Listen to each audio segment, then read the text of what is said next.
Coming today. We're going to get started. Feel free to keep eating, but there have been some changes made, so just please note that. We'll send out the updated presentation after today's meeting. So, Matthew? All right. Thank you, everybody. I'm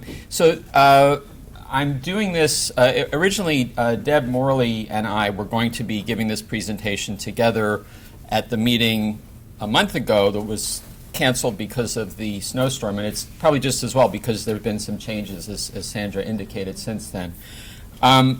So the big thing is that we are no longer, as of this week, no longer receiving print archival copies of theses and dissertations. We are archiving the electronic versions as the versions of record that we are endeavoring to preserve in perpetuity in the library. So I wanted to just kind of go through a little bit of the background and sketch out some of the specifics.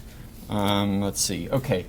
So one of the starting points for us in the libraries with regard to theses and dissertations is the university's records management policy and the retention schedule, which are from the Office of General Counsel. So those documents define graduate theses and dissertations and the accompanying approval forms as university records that the libraries are mandated to preserve as permanent records. So that continues to be the case. Another important milestone for us was the 2002 decision by the Faculty Senate to require graduate students to submit an electronic version of their thesis or dissertation in addition to the print version at that point. And so the way that the submission happens is via ProQuest's online submission interface called ETD Administrator. And from there, the thesis goes both to ProQuest's subscription database and is also downloaded and added into Drexel's digital repository, IDEA, which is maintained by the libraries and, unlike the ProQuest database, is open to all, free of charge. In 2017, there were some changes. Basically, up until then, students had been charged for the cost of binding their the archival copy of the print archival copy of their thesis or dissertation. In order to help manage control the cost of education for students, the university took on that cost and agreed to pay for the binding. But part of that was also the decision that we would stop taking in the print archival copy starting this year, which is, it's partly a cost-saving measure in terms of binding. It's also a cost-saving measure in terms of the physical space that the theses take up.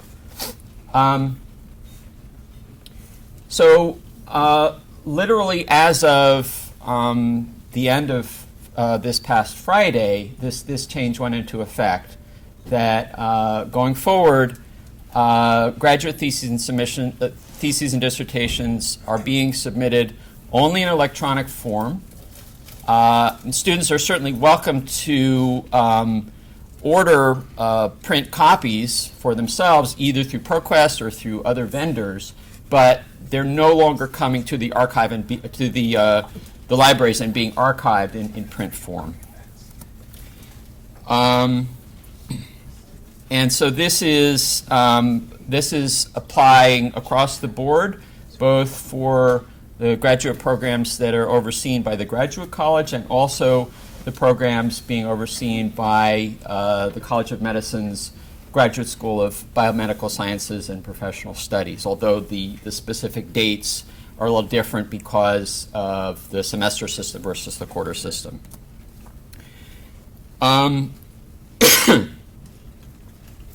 So one thing that is different from what was in the version of these slides that went out last month, back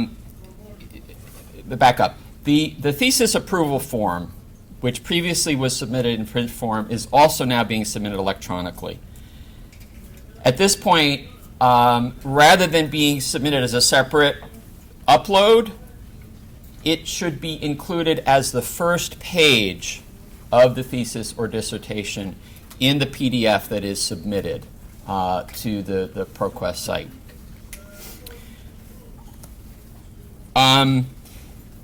There continues to be the option for students to have their thesis or dissertation embargoed for a limited period, 6 months, a year, or 2 years. As before, the embargo request for the ProQuest site is something that students make directly when they do the submission. The embargo request for IDEA, the Drexel repository, has to be submitted by the advisor, the student's advisor. So another change at this point is that those embargo requests need to be submitted via email rather than as part of the completion form, which is what we had previously. So yes, as it says on this slide.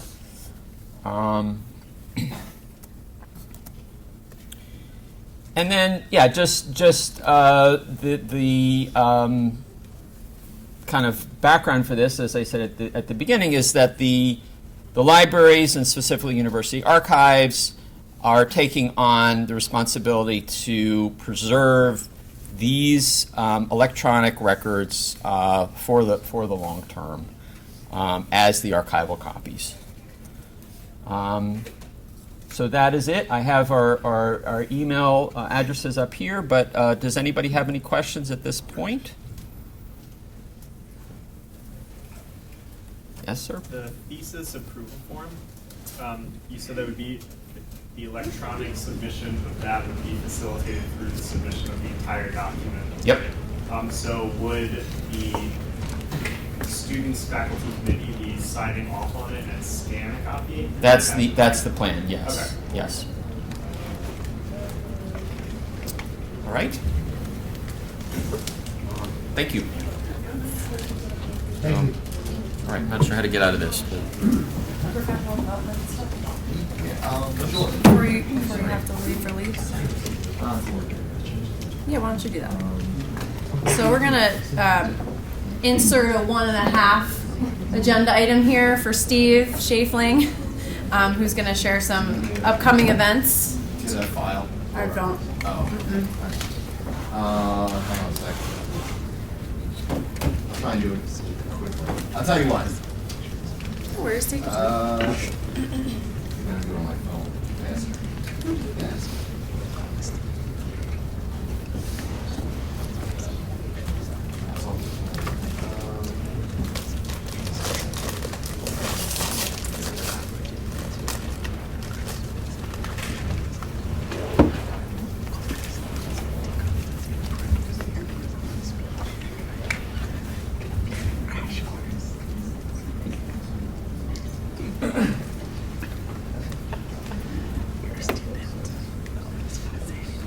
Okay, sorry, I apologize. I didn't necessarily plan on standing.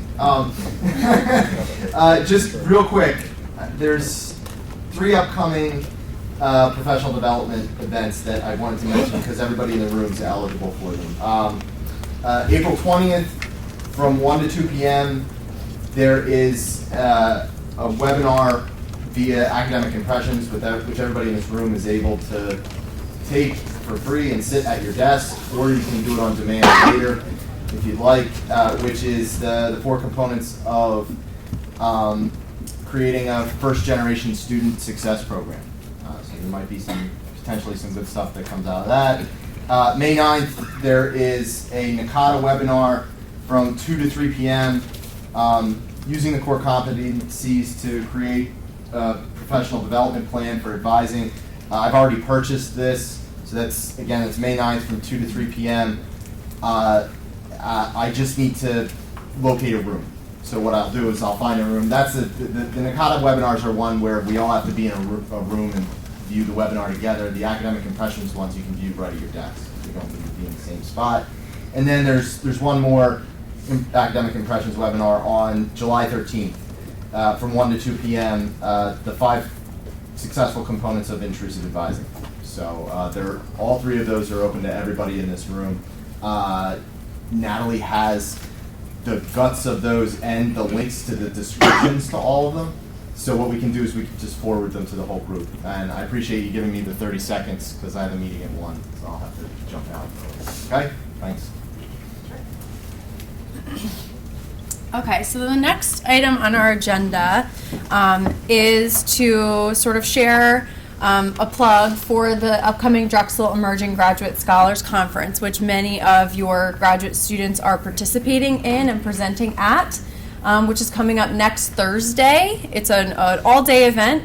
And so we have our GSA president, Jerry Neuter, and Ariana Levitt, who's our vice president for academic affairs here, who also serve on the DEGS conference committee, just to tell you a little bit more about the event, what you can expect, and then we're going to try to tease a 3-minute thesis for you.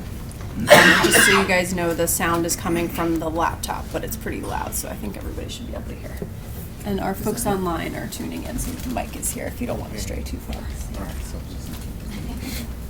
Thank you so much, Sandra, and thank you everyone for giving us the opportunity to talk about this conference.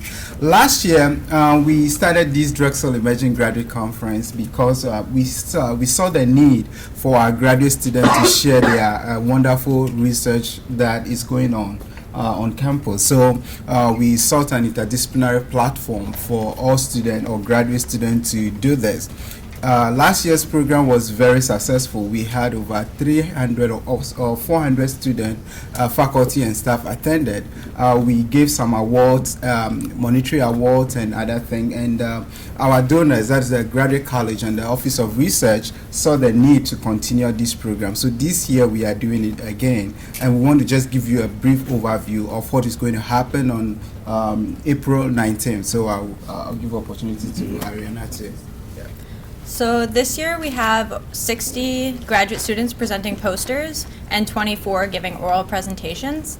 And then one unique part of this conference is that we have a 3-minute thesis competition, which is actually an international competition, but we're just doing it here at Drexel. And it's basically an opportunity for students to present their thesis in 3 minutes to a diverse audience. So it really gives them the opportunity to see if they can, explain their research to people who don't necessarily, or who aren't familiar with their field, which I think is really important for PhD students to do. We also have a keynote speaker, and we have several alumni coming to lead 2 different panels. One is on professional development, and one is on innovation in the workplace, because the theme of this conference is on innovation and accessibility. So as we mentioned, the conference is next Thursday, and if you could please encourage all of your students to register, that would be great. And also, we're still looking for about 5 poster judges and 5 judges for oral presentations. So if you're interested in judging, please let us know. It's about an hour time slot to do either of the judging positions. So we'll play the 3-minute thesis just to give you a little bit of what happened when we talk about the 3-minute thesis. So we'll just have to find her and ask her what she's going to talk about. Because I really like that. So instead, we're going to move to our next speaker, Emily Laurier, who is a PhD candidate in biomedical engineering. And her talk is titled How to Mend a Broken Heart Valve.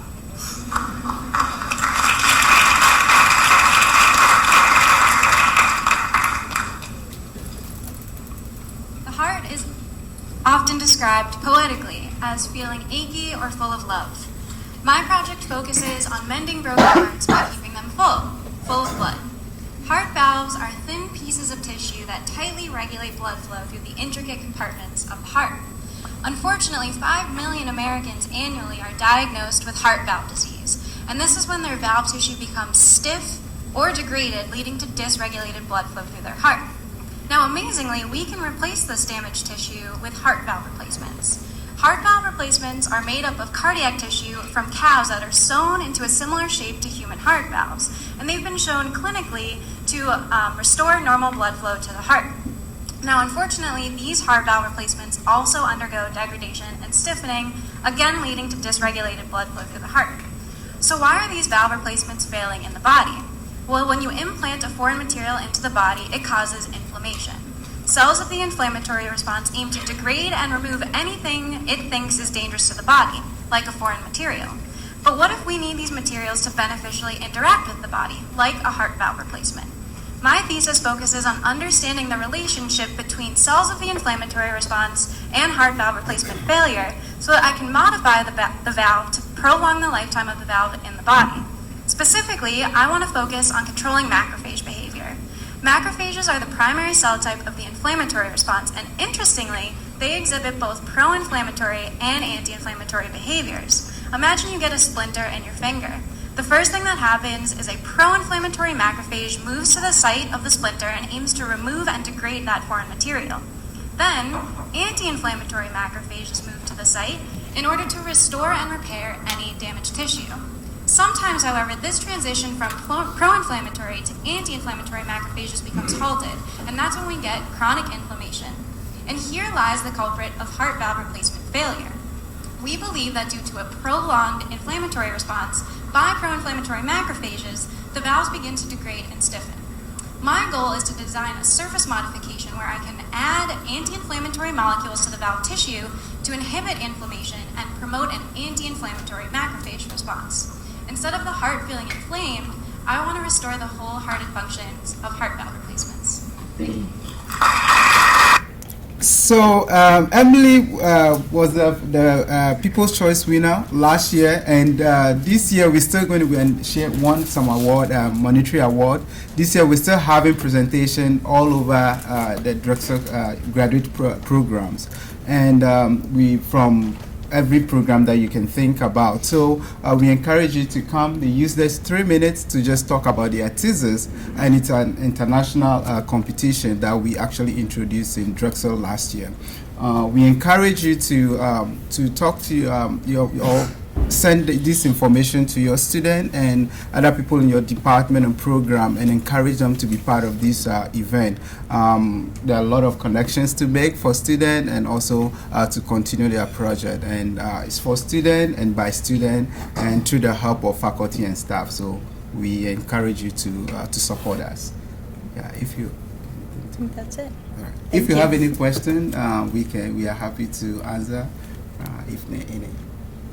Yeah. If you signed up, when will you be hearing about when you're gonna be actually doing the judging? So if you want to do poster judging, it's between 12 and 1 p.m. If you want to do oral judging, it's from 9 to 10 or 2:30 to 3:30. Those are the 2 time slots. Any other? All right. So thank you. See you next Thursday all day. Thank you.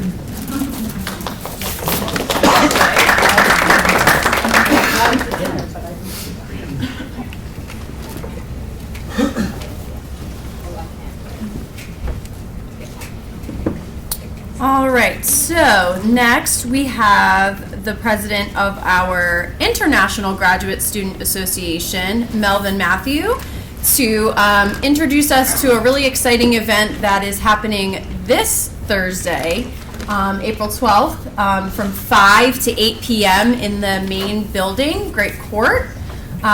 So why don't you come up and tell us a little bit about the event, what we can expect, why we should come. Sure. Thanks, Lawson. Thank you.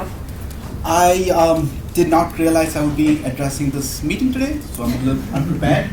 But I am very excited about this event. This is the first time, so we had this plan about making this event Festival of Nations back in November, and kept in tune with the President's message about celebrating the diversity within the Drexel community.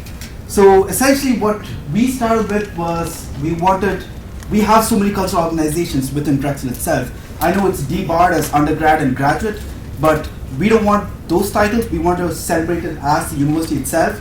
So we started collaborating with undergraduate organizations, started putting up cultural organizations that wanted to perform, put up a table. There are so many restaurants, so many cultures, so many events happening around Philadelphia that we don't know about just because we don't have access to that level of exposure.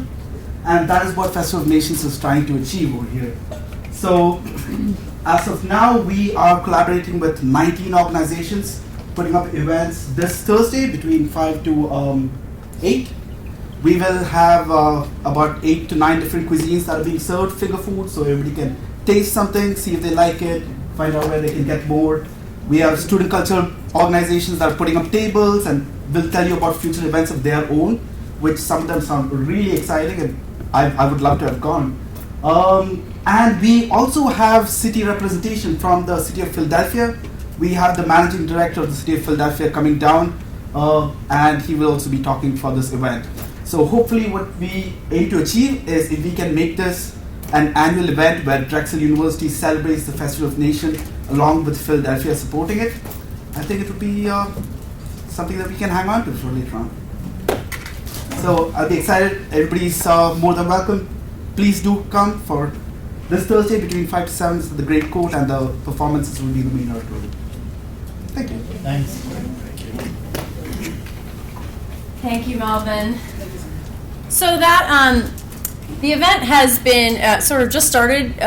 They just started advertising the event sort of last week at the end of the week. So we're not sure how many students know about the event. So if you could help us on your social media channels or via conversations or emails out to your students to let them know that this is happening, that would be very helpful. And it is a co-sponsored event with the Campus Activities Board, CAB, at the undergraduate level. So they are hoping to get both graduate and undergraduate students together to sort of celebrate the diversity at Drexel. And there'll be some performances, so it'll be really exciting. Everyone will get to sample different foods, so we're really looking forward to it. And we're excited that it's happening Thursday. All right, so the last formal agenda item that we have, as you hopefully know, the Graduate Student Excellence Awards deadline, which was extended to this Friday, is coming up. So I'm just going to go through the awards quickly with you. There's still time to get nominations in. Many of these awards welcome nominations from faculty, staff, advisors, so you know, it's definitely something that you all are involved in. So research excellence is presented to graduate students who have completed original innovative research, scholarship, creative research, creative work during their career at Drexel. So there are 3 categories for this award: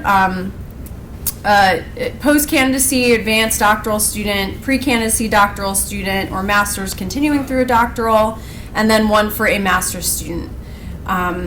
So the deadline to submit the nominations is in the Drexel funding portal, InfoReady, and that's by Friday. I think the official nomination closes at midnight, so through the end of day on Friday.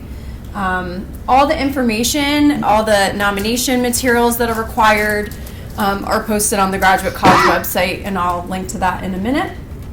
So after the open call for nominations from all of you come in, each college and school will meet as a committee with the Associate Deans for Graduate Studies to review the college school nominations and submit their finalists. And that deadline is going to be Monday, April 30th. So some of you may be involved in that process as well. And so the awards will be presented at the annual Graduate Student Day, which is an awards ceremony that's happening Thursday, May 31st from 4 to 6 p.m. And that's in Mitchell Auditorium. So the graduate students do get really excited about these awards. It is an annual event that they sort of look forward to. And so any help that you all can give us with nominations would be great. So the next award is a new award this year. It's sort of combined, the committee, the Graduate Student Excellence Awards Committee combined the Outstanding Promise and Civic Engagement Awards to create this one Drexel Common Good Award. And this is going to be presented to one student, either master's or doctoral level, depending on who shines through in the review process, who demonstrates overall academic excellence, someone who's committed to sort of improving the community, the world around them, and someone who's involved in, local or national, global communities, organizations, and is involved in civic engagement. Same deadline this Friday, info ready, and again, any one of faculty, staff, or peers can nominate students for this award. Another brand new award that we have this year, which is being offered through the Office of Undergraduate Research, is the Outstanding Mentorship Awards. So they've decided that it's a really key thing that graduate students are acting as mentors, not only to junior level graduate students, but also to undergraduate students. And so they felt that it was important to honor 2 overall winners, and they'll be providing the monetary award for this. So the criteria, someone who's made an impact academically or professionally on their mentee, and we are focusing on sort of research or scholarly mentorship. And so that deadline is also this Friday, April 13th, for open nominations. And again, they may come from faculty, staff, and preferably from the student mentees. So if you work with students, you know of a mentorship relationship, please help us get those nominations in for this award. And then, as you're probably familiar with, the Teaching Assistant Excellence Awards, or TA Excellence Awards, this nomination period is open a bit longer for students so that they can get sort of into the spring quarter and, be going to classes with their TA so that they have an opportunity to also be nominated. And right now there's a Qualtrics survey that's been open and is circulating. We've received hundreds and hundreds of nominations for these. These are very well known across the university. So that deadline for open call nominations from students, faculty, and staff is Friday, April 20th, which is the following Friday. The college school committees will then submit their finalists by Friday, May 4th, and they will also be honored at the Graduate Student Day, May 31st. Each college and school finalist in this area will also be recognized as sort of honorable mention. They'll be included in the program. They'll receive a certificate. So again, this award is very important to the TAs. They really look forward to this. They hope to be nominated every year. So we appreciate your help with that. And then finally, we have reintroduced the Outstanding Dissertation Awards to make sure that our senior level PhD and doctoral students who are graduating and presenting their thesis or dissertations have a chance to be recognized as well for their outstanding research. So this award deadline is going to be at just the college school finalist level, so we do not have an open call for this. So if you do have a student in mind, definitely speak to your college or school. So we'll be, the nomination period will stay open through Friday, April 20th, and each college or school is welcome to submit 1 finalist. And each of those finalists, again, will be recognized at Graduate Student Day, but there will only be 3 overall winners for this award at a $500 award for each. So all of the nomination links, materials, information is on our website. You can also go to the InfoReady website and filter by category to see the graduate awards. That's another easy way to do that. The information is the same in both places. And you are all welcome to join us at the Graduate Student Day to recognize your students as well. It's sort of a nice event. We'll hear from each of the faculty and students that are being honored, and it's a really good way to get a sense of the amazing things that our students are doing across the board. And there's also a reception with some food and drinks as well. So you're welcome to join us. When you nominate a student, are they told so that they know to be there? Yes, so all of our student winners and college school finalists will be notified in mid-May, hopefully early mid-May, that they've been awarded and that they're invited to attend to accept their award. Yep. Any other questions at this time? Yes. Can each college or submit more than 1 nominee for his outstanding dissertation? Dissertation is one. Oh, no, I meant the TA. Oh, Sorry, TA. okay, so So each college and school, based on the size of the graduate student body, is given a designated number of finalists that they're allowed to nominate. And that information went to the associate deans. I can certainly send a reminder once we get to the college school committee finalists stage in a week. Yes. Oh, Anything else? I just have an addition. So, just so everyone knows, the awards that are going to be physically given out on Grad Student Day, these are the commencement awards. So, in your college ceremonies during the commencement, 2 days, you'll probably have written in your script, probably the students will stand or either be sitting on stage, but there will be no handing of a certificate or check during the ceremony like had been several years ago. So if a student wants to invite their parents or guests or whoever to come see them receive that award, this is the day that they should come. Because I think a few years ago we did have some confusion that the student actually wasn't handed the award on Grad Student Day.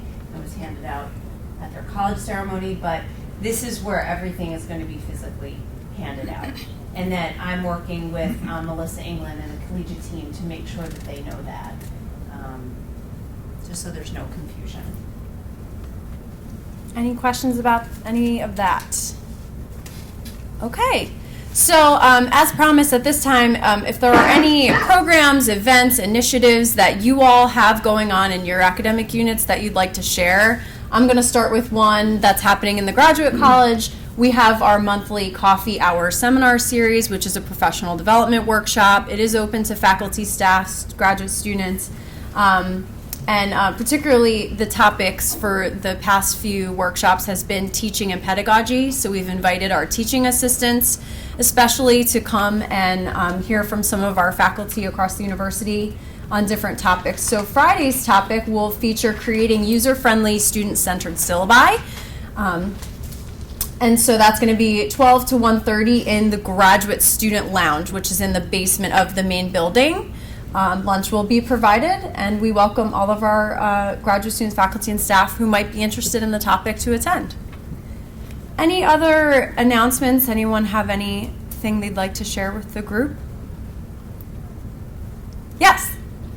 So tomorrow, Wednesday, is the Spring Career Fair. We expect about 110 employers at the DAC from 10 a.m. to 3 p.m. Graduate students are invited, and in fact, we ask employers as they're registering if they're interested in undergraduate students or graduate students, and so students can review in advance all of that information through the Dragon Jobs portal to see which employers are coming related to their industries as well as which are focusing on graduate students. So just want to emphasize that's upcoming. Great. So Spring Career Fair tomorrow, April 11th, 10 a.m. to 3 p.m. Any other programs, announcements, initiatives? Questions, concerns? Okay.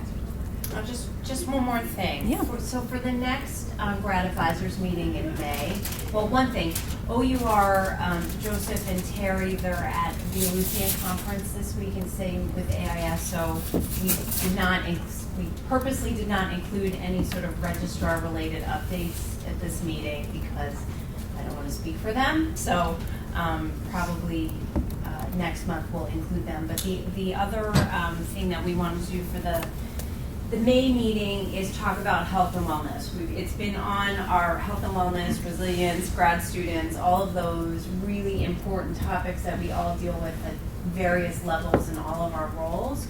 So I've outreached to Annette Molyneux to talk about grad students, counseling, mental health, all of those, plus the initiatives about resilience and so stay tuned for that. Amy Edwards from the Drexel Autism Institute, she's confirmed to join us. So if you have any other topics or items that you want us to sort of address, I think we can start the conversation. Just send the suggestions to myself, Taz, or Sandra. But that's the goal for the next one. Plus probably some commencement related. Well, I'm not. That's not our whole meeting. We have plenty of meetings about that, but at least just to be mindful that's coming. And then also the doctoral celebration. Did we announce that? No, but it's on our website. So the doctoral celebration is Wednesday, I want to say June 11th. Right? I'm getting all the dates. I'm thinking 13 in my brain. Okay, so we won't, okay, June 13th, Wednesday, June 13th, we're starting, I think, at 6 p.m. at Caracas, and that's our informal, it's invite only for doctoral students, their families, supervising professors. Oh, here it is. So we already have it on there. So June 13th at 6 p.m. Like I said, it's a celebratory reception. It's not hooding. It's nothing like that. It'll have remarks probably from Dr. Blake. Elizabeth, we're hoping to invite an alumni speaker to just, give general remarks and welcome the new graduates.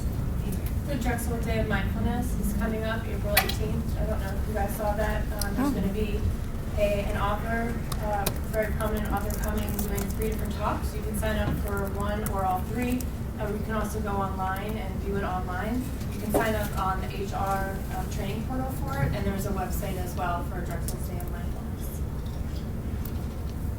Just go down a little bit. Sure. There. So those are the 3 talks. So HR is So it's sponsoring this. HR and it's student life. And it's open to It's open to everyone, faculty, staff, students. Great. Everyone should be mindful.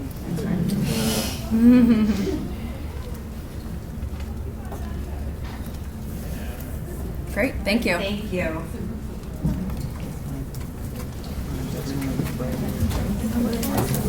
Yeah, you too. Yep, thank you.